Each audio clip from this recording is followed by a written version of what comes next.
আপনার সন্তানটা যদি আগামী দিনে রামিসা হয়, বাংলাদেশের চেহারাটা আজকের মতোই হবে।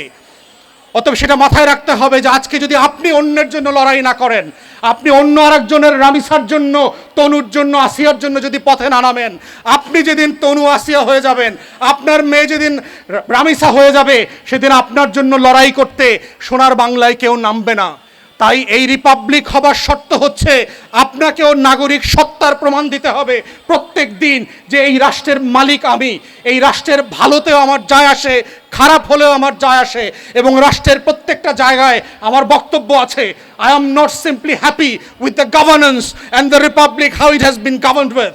এই কথাটা বলতে পারার মধ্য দিয়ে হচ্ছে আপনার নাগরিক সত্তার প্রমাণ দিতে হবে। যদি আপনারা রাষ্ট্র আকারে, নাগরিক আকারে এটার প্রমাণ দিতে না পারেন, শুধু বোধ করবেন আমরা বিচার চাইব, অনলাইনে একটা স্ট্যাটাস দিব আর বাংলাদেশ বদলে যাবে, এটা হচ্ছে বোকার স্বর্গে বাস করার মতো। সেই বাংলাদেশ বদলে যায় নাই গত 17-18 বছরে। ওই বাংলাদেশ বদলে যাবার জন্য আবু সাইদ মুগ্ধদেরকে বুকের কলিজাকে সামনে রেখে গুলির সামনে দাঁড়াতে হয়েছিল, বলতে হয়েছিল বুকের ভেতর অনেক ঝড়, বুক পেতেছি গুলি কর, লাখো শহীদের রক্তে কেনা দেশটা কারো বাপের না। ওই কথা বলবার মধ্য দিয়ে মুগ্ধরা আহত, শহীদ হয়ে যাওয়া লড়াইরত যোদ্ধাদেরকে পানি দিতে দিতে এসে এসে জীবন দিয়ে গেছে এই রিপাবলিকের জন্য। এটা বলবার জন্য যে এই রিপাবলিকে আমরা রামিসা দেখতে চাই না, আসিয়া দেখতে চাই না, তনু দেখতে চাই না। এবং সেটাই হচ্ছে আমাদের আগামী দিনের রিপাবলিক গড়বার কালেকটিভ লড়াই। এটাই হচ্ছে মুক্তির লড়াইয়ের স্টেজ আফটার স্টেজ, যেটার জন্য আমাদেরকে লড়ে যেতে হবে। আসেন সবাই মিলে সেই লড়াইয়ের পথে অগ্রগামী হই, যার যার জায়গা থেকে আমার রোল প্লে করি, নাগরিক সত্তায় উদ্ভাসিত হই। তখনই শুধুমাত্র আপনার স্বপ্নের লাল পতাকার বাংলাদেশকে আগামী দিনে আপনারা দেখতে পাবেন। এই রামিসার বাবারা জানে এই রাষ্ট্রটা আমার না, এই রাষ্ট্রটা গুলশানের, এই রাষ্ট্রটা বনানীর, ধানমন্ডির, এই রাষ্ট্রটা পুলিশের, বিডিআরের, আর্মড ফোর্সেসের, ব্যুরোক্রেসির। এই রাষ্ট্র আমার আপনার না। আমি আপনি শুধুমাত্র সংখ্যা, মারা যাওয়ার পরে বলবে রোড অ্যাক্সিডেন্টে 3 জন মারা গেছে, হামে 500 শিশু মারা গেছে, করোনাতে এত হাজার লোক মারা গেছে। আমি আপনি এই দেশের নাগরিক না। এই রাষ্ট্র আমাকে আপনাকে নাগরিক সত্তা আকারে স্বীকার করে না। এবং এজন্য আমরা বলছি যে রিপাবলিক বানানোর যে লড়াই আমাদের জেনারেশন আফটার জেনারেশন করতে হয়েছে, 24-এর গণ অভ্যুত্থানের যে লড়াইটা ছিল যে এই রাষ্ট্রটাকে আমার করে বানানোর, আমার গরিবের দুঃখী মানুষের রাষ্ট্র হবে। দুঃখী মানুষকে এটা বলতে হবে না যে আমি বিচার চাই না। বিচার কেন দুঃখী মানুষের কাছে যায় না? কেন তাকে ড্রাগ অ্যাডিক্ট হতে হচ্ছে? কেন তাকে বছরের পর বছর বস্তিতে, ফুটপাতে, রাস্তায় ঘুমায় কেন ফেন্সিডিল, ইয়াবা সেবন করতে হচ্ছে? এই পুরো প্রকল্পের মধ্য দিয়ে প্রকাশিত হচ্ছে যে এই রাষ্ট্রটা আসলে গণমানুষের, আমার আপনার রাষ্ট্র না। এই রাষ্ট্র প্রকল্পটা আসলে একটা ধনিক শ্রেণীর পুঁজিকে ডিল করবার রাষ্ট্র। এবং আমরা চাই সেই রাষ্ট্র প্রকল্প থেকে আমার যে মুক্তির লড়াইতে বলা ছিল এই free, independent and Democratic Republic, সাম্য, মানবিক মর্যাদা এবং সামাজিক সুবিচারের ভিত্তিতে যে এই প্রজাতন্ত্র গড়বার লড়াই আমরা সামিল হয়েছিলাম 71-এ, 24-এ, এই প্রজাতন্ত্র বানানোর মধ্য দিয়ে আজকে রামিসা হত্যার বিচারের পোর্টফোলিও প্রোফাইল খুঁজতে হবে। এটা সিম্পলি চার্জশিট কবে দেবেন, কতদিনের ভিতরে ট্রায়াল করবেন, কতদিনের ভিতরে আপিল করবেন, ফাঁসি দিচ্ছেন না যাবজ্জীবন দিচ্ছেন, এই ফ্রেমের মধ্যে আপনাকে বেঁধে দেওয়া মানে হচ্ছে আপনাকে আসলে সাইড লাইনে ফেলে দেওয়া। আপনি প্রতিদিন শহীদ মিনারে যাবেন, প্রেস ক্লাবে যাবেন, গণমাধ্যমে যাবেন, কথা বলবেন, কিন্তু বিচার আপনি পাবেন না, আপনার ন্যায্যতা আপনি পাবেন না। আসলে আমি বিচার চাওয়ার কোনো আলোচনা করতে এখানে আসি নাই।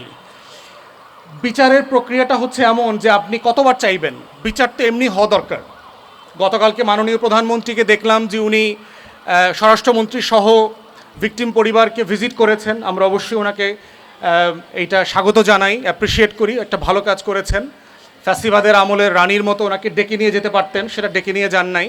কিন্তু আমার বড় প্রশ্ন হচ্ছে মাননীয় প্রধানমন্ত্রী, মাননীয় স্বরাষ্ট্রমন্ত্রী, যেদিন আপনারা নির্বাচিত হয়েছেন, আপনারা সংবিধানের উপরে হাত রেখে শপথ রেখেছেন, সেদিনকার তো আপনি বাংলাদেশ রাষ্ট্রের দায়িত্ব নিয়েছিলেন।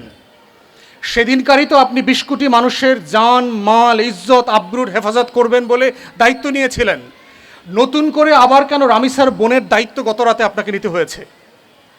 এবং এই প্রশ্নটা আপনাকে, আপনার ক্যাবিনেটকে, আপনার সরকারকে বুঝতে পারার মধ্যে হচ্ছে আগামী দিনে বাংলাদেশে যেন আর কোনো রামিসার মতো ঘটনা না ঘটে তার উত্তরটা নিহিত আছে।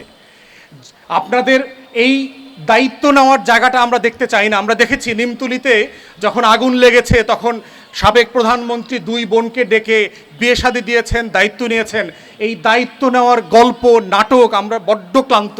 সিম্পলি প্রয়োজন নাই, কারণ ইতিমধ্যে আপনি বাংলাদেশ রাষ্ট্রের দায়িত্ব নিয়ে নিয়েছেন। That's a voluntary resumption of the responsibility. এটা এমন না যে আমরা কেউ জোর করে আপনাদেরকে ক্ষমতায় বসাইছি। আপনারা দায়িত্ব নিতে চেয়েছেন বলে ভোট করেছেন, ম্যানিফেস্টো দিয়েছেন, নির্বাচনে জিতে শপথ নিয়েছেন।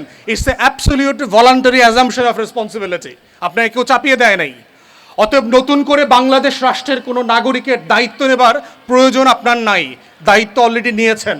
প্রশ্ন পরে আসবে দায়িত্ব কখনো ছেড়ে দিতে হয় কিনা, সেটা হচ্ছে পরবর্তী আলোচনার বিষয়। আপাতত কোনো দায়িত্ব নেবার প্রয়োজন নাই।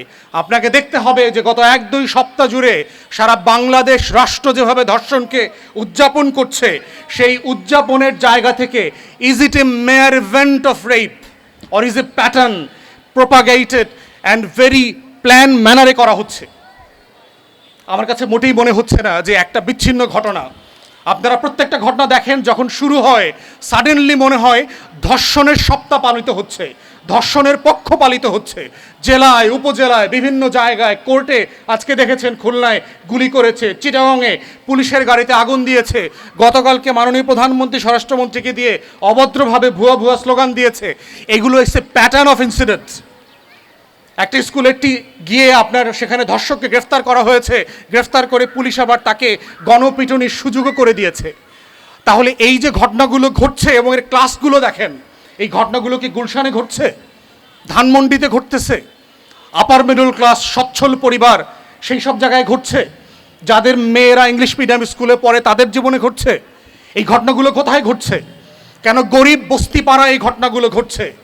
কেন ওই জায়গাগুলোতেই শুধুমাত্র গাঁজার ব্যবসা হয়, ইয়াবার ব্যবসা হয়, ফেন্সিডিলের ব্যবসা হয়? কেন সেই গাঁজাখোরদেরকে ধরার পরে তার হাসি মুখের চেহারা ফুটে ওঠে?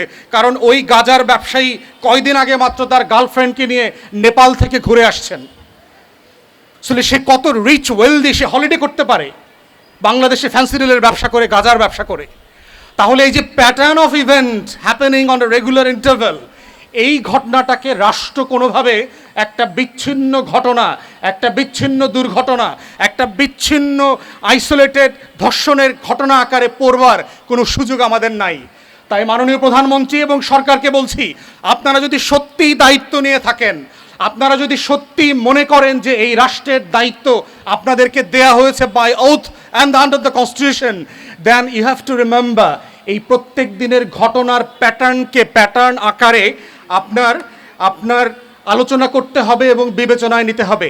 মাথায় রাখবেন, আপনাকে মনে করিয়ে দেই, ৭৫ পরবর্তী বাস্তবতায় শহীদ প্রেসিডেন্ট জিয়াউর রহমান যখন দায়িত্ব নিয়েছেন তখন কিন্তু একইভাবে সারা বাংলাদেশকে বিভিন্নভাবে অস্থির করে তোলা হয়েছিল। এই যে আজকের বঙ্গবীর নামের টাউট কাদের সিদ্দিকী বাংলাদেশের সীমান্তে ভারতের অস্ত্রে ট্রেনিংয়ে সৈন্য দিয়ে বাংলাদেশের বিডিআরের শত শত জওয়ানকে হত্যা করেছিল সেই দিন, সে নাকি মুজিব হত্যার প্রতিবাদ করতে চায়। বাংলাদেশের প্রত্যেকটা সীমান্তে বিএসএফের যে উৎপাত হয়েছিল আপনার বাবার আমলে, সেই জিনিসগুলো আপনাকে অ্যাসেস করতে হবে। বাংলাদেশের প্রত্যেকটা ক্যান্টনমেন্টে একটার পর একটা কু হচ্ছিল সেই দিন।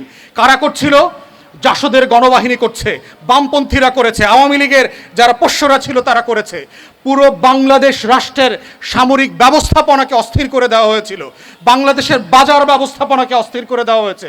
কারণ আমাদের পানির যে ফ্লো, জানেন যে ৭৪-৭৫-এ ফারাক্কা দিয়ে যেটা করে হয়েছে, আমার পানির ফ্লোকে অ্যাফেক্টেড করা হয়েছে, আমার কৃষি অ্যাফেক্টেড হয়েছে। অতএব আপনি আপনার সেই বাবার আমল থেকে একটু শেখেন, ৭৮, ৭৯, ৮০ সেই অস্থিরতার মধ্য দিয়ে ভারত আসলে কি চেয়েছিল। এক্স্যাক্টলি সেম প্রকল্প আমরা দেখতে পাচ্ছি।